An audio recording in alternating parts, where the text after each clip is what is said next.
हमारे पास सवाल है लाहौर से मुदस्सिर साहब का। सर थोड़ा सा ना हमें ग्लोबल एस्टेब्लिशमेंट्स के साथ उसके बारे में भी बताएं कि जो ट्रंप और बोरिस जॉनसन और मोदी, इमरान खान इन पाकिस्तान, ये सारा एक ग्लोबल बॉयल हो रहा है काफी अरसे से, एक पॉलिटिकल टेम्परेचर, ये हम किस तरफ जा रहे हैं? क्या ये न्यूट्रलाइज किया जा रहा है? एक फार लेफ्ट को चांस दिया जा रहा है, सोशलिज्म को चांस दिया जा रहा है टू री इमर्ज? इसके बारे में जरा थॉट्स बताएं।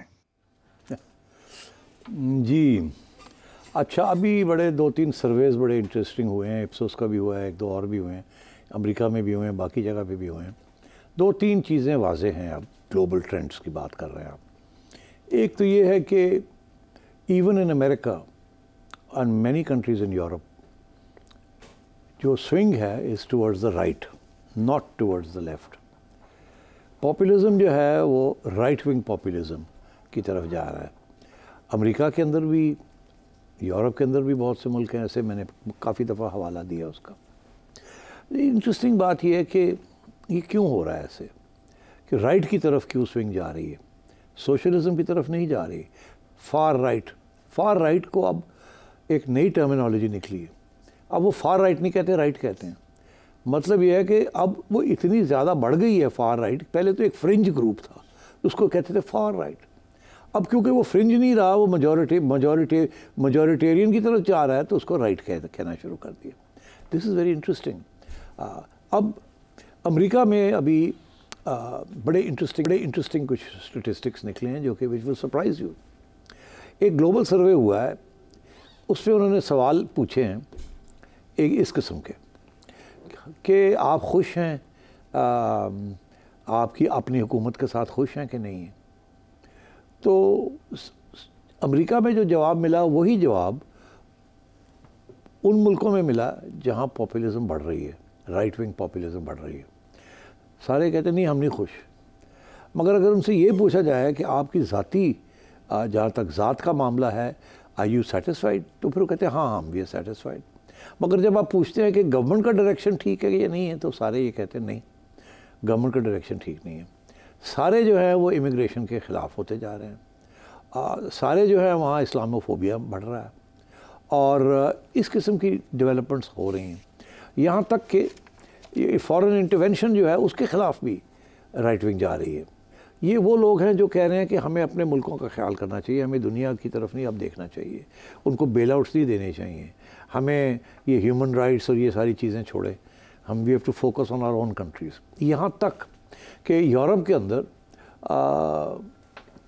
बिल्कुल एक सेंटिमेंट डेवलप हो रहा है कि ईयू जो है इसका क्या फ़ायदा, हमें तो अपने मुल्क के मफाद में करना चाहिए। ये कम्युनिटी जो बन गई है is of no consequence, no use to us. तो बरतानिया ने जब ये छोड़ा था तो इसी किस्म का सेंटिमेंट था ब्रेक्सिट का। अब यूरोप के अंदर भी बहुत से मुल्क ऐसे हैं जो कि हैं जहाँ इस किस्म की बातें शुरू हो गई हैं कि अब भी यूरोपियन कम्युनिटी जो है it is not cohesive, it is not delivering anything, और हमारी जो सॉवरेंटी है ऑफ अ नेशन स्टेट वो हमसे छीन ली गई है and we want to revert back. Example, EU की पॉलिसीज़ हैं on immigration, on human rights. अब जो राइट विंग की तरफ जो शिफ्ट हो रही है पॉपुलर ओपिनियन, वो it's against some of these liberal policies. तो इसलिए ये एक डेवलपमेंट हो रही है। दूसरी चीज़ ये कि अमेरिका के अंदर भी जो ट्रंप साहब हैं वो अब पहले तो बिल्कुल सोच भी नहीं कर सकता था कि ये इनकी रिवाइवल हो जाएगी। अब ये है वो जो स्विंग स्टेट्स हैं वहाँ जो लीड थी वो दिन ब दिन कम होती जा रही है जो बाइडन की, और ट्रंप जो है is become a real contender. अच्छा, अब ट्रंप साहब की पॉलिसीज़ क्या हैं? ट्रंप साहब की पॉलिसीज़ यही हैं कि जी हमें बाहर एडवेंचर्स नहीं करने चाहिए, मिलिट्री इंडस्ट्रियल कॉम्प्लेक्स जो है अमेरिका का ये बड़ा जंगजू किस्म की ये इस्टेब्लिशमेंट है, ऐसी नहीं होनी चाहिए, and so on and so fourth. हमें अपने अंदर फोकस करना चाहिए, मेक्सिको से जो इमिग्रेंट्स आ रहे हैं उनको रोकना चाहिए एंड एट्सेट्रा, और वीज़ा पॉलिसीज़ तकड़ी होनी चाहिए एंड सो ऑन। अच्छा, तो हालांकि अमेरिका की इकॉनमी इज़ ओके, जो Biden is not done a bad job, unemployment is at its lowest and so on. Europe में इंग्लैंड का हाल देख लें, इंग्लैंड में भी कंजर्वेटिव पार्टी जो थी उसके अंदर किस किस्म का सेंटिमेंट अब आप देख रहे हैं, और उन्होंने जो इलेक्शन नई कॉल की है वो इसीलिए की है क्योंकि इकॉनमी थोड़ी सी इम्प्रूव की है और इन्फ्लेशन गिरी है। उन्होंने सोचा ये अच्छा मौका है, बाकी तो हर जगह पे लेबर जो है वो बढ़ रही है मगर वी शुड डू दिस, और हालांकि वो अब टैक्सेस रिड्यूस नहीं कर सकते बिकॉज इतनी गुंजाइश नहीं है। क्यों? डिफेंस बजट्स बढ़ रहे हैं। ये बड़ी इंपॉर्टेंट बात है, डिफेंस बजट्स बढ़ रहे हैं। क्यों बढ़ रहे हैं? Involvement in Ukraine and NATO. अब अगर डोनाल्ड ट्रंप आ जाता है तो वो तो ये कहेगा कि जी अपने खर्चे आपने खुद बर्दाश्त कर रहे हैं, सारा आपने बोझ अमेरिका पे डाला हुआ है अपने यूरोप की डिफेंस का, तो फिर डिफेंस एक्सपेंडिचर्स बढ़ने पड़ेंगे। अब ये यूक्रेन में जो पंगा ले लिया है, अमेरिका ने पंगा लिया है और European community as a community साथ गई है। अब आप देख लें कि उसका क्या नताइज निकल रहे हैं। डिफेंस एक्सपेंडिचर्स बढ़ाने पड़ रहे हैं। दे डोंट लाइक दैट, क्योंकि जितना वो डिफेंस एक्सपेंडिचर बढ़ाते हैं यूरोपियंस, उतना सोशल सिक्योरिटी जो है वो कम करनी पड़ती है। और ये सारे जो मुल्क हैं they based on very big social welfare programmes जो कि वहाँ की मईशत जो है it's important to the voter. तो अब सारी फार राइट पार्टीज़ जो है वो राइट पे आ गई हैं और वो दिन ब दिन बढ़ रहे हैं, उनका जो सपोर्ट बेस है वो बढ़ रहा है। और अमेरिका में भी बिल्कुल ऐसे ही हो रहा है। सो अमेरिका के अंदर भी वही ट्रेंड है, अगेंस्ट डेमोक्रेसी, अगेंस्ट इमिग्रेशन और so called democratic and human rights values ख़त्म होती जा रही हैं और वहाँ भी लोग जो है they shifting to the right. Now ये इस सूरत में अब पाकिस्तान में आप देखें हम कहाँ खड़े हैं। हमारे यहाँ तो राइट एंड लेफ्ट तो कभी इशू नहीं बना, सारी राइटिस्ट हैं यहाँ तो, इस्टेब्लिशमेंट से लेके सारी सियासी जमातें including your friend Imran Khan, उनसे बड़ा राइटिस्ट कोई नहीं है। अब बातें वो करते हैं इस्लाम की और इक्वालिटी की, बट एक्चुअली पॉलिसीज़ और all rightist policies. What about people's party? People's party जो है वो बातें करती है सोशलिज्म की, उनके पास सिर्फ एक सोशलिज्म का हथियार है, that is the Benazir income support program, जो कि genuinely is one of the best things that has ever happened in this country. और अभी भी सारे ये मानते हैं कि as a direct relief for the poor it is the best program in the world.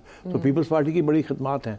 Peoples party अभी भी इन हालात में is still a liberal party in many ways. हालांकि कार्ड नहीं खेलते वो। नहीं, कार्ड वो नहीं खेलते, राइट विंग का कार्ड पीपल्स पार्टी नहीं खेलती। उनके और प्रॉब्लम्स हैं, बट बाकी तो सारे देर ऑल राइटिस्ट्स। राइटिस्ट से मुराद ये है कि they will support right wing initiatives, whether it is clamping down on the media, whether it is promoting certain Islamic quote-unquote right-wing policies in the education sector and so on, and also with alliances with the West. So that's where we are. I think the shift all over the world is towards populism. और आप देख लें Narendra Modi third term के लिए पहुंच रहा है। जीत तो शायद जाएगा वो, मगर क्या उस उतनी बड़ी मेजॉरिटी के साथ जीतेगा या नहीं जीतेगा, मेरा ख्याल है कि नो। तो यू सी यूरोप में जो इंडिया में 10 साल पहले हुआ, यूरोप में अब होने जा रहा है। तो यहाँ तो वो 10 साल उन्होंने काट लिए, तो उसका जो पावर था राइट विंग का और हिंदुत्व का वो डिमिनिश कर गया। Because at the end of the day वो जो शोर शराबा था ना शाइनिंग इंडिया, वो फारग हो गया। अब कोई शाइनिंग इंडिया उस तरीके से वो नहीं रही। और जिस तरीके से वहाँ की लिबरल सोशल डेमोक्रेटिक वैल्यूज़ को नरेंद्र मोदी ने अंडरमाइन किया है, इंडियन सेक्युलरिज्म को, उसका बैकलैश आ रही है। एंड दुनिया में भी इंडिया की वो जो स्टैंडिंग थी वो नहीं रही जो पहले रही थी। आप देख ही रहे हैं जिस किस्म की कनाडा और अमेरिका और यूके की तरफ से जो सेंशरिंग, जो क्रिटिसिज्म आ रही है on extra judicial killings outside India by the Indian intelligence agencies. तो ये पहले सोच भी नहीं सकते थे आप कि इस किस्म की बात होगी। तो मैं समझता हूँ कि इंडिया में there may be a push back, but the process is the same that started in India. और पाकिस्तान में भी वही है populism. This is right wing populism Pakistan में इमरान खान की, it's not left wing populism. And मगर पाकिस्तान अब पहुंचा वहाँ जहाँ इंडिया 10 साल पहले मोदी के साथ पहुंचा था। अब फ़र्क ये है कि Modi is in power, Imran Khan is not in power. इसी तरीके के साथ lot of these right wing parties are not yet in power in Europe, but they are coming to power. यहाँ यही है कि अगर Imran Khan sahab has better luck, he might come back to power, and in which case it will be a pretty right-wing sort of a government.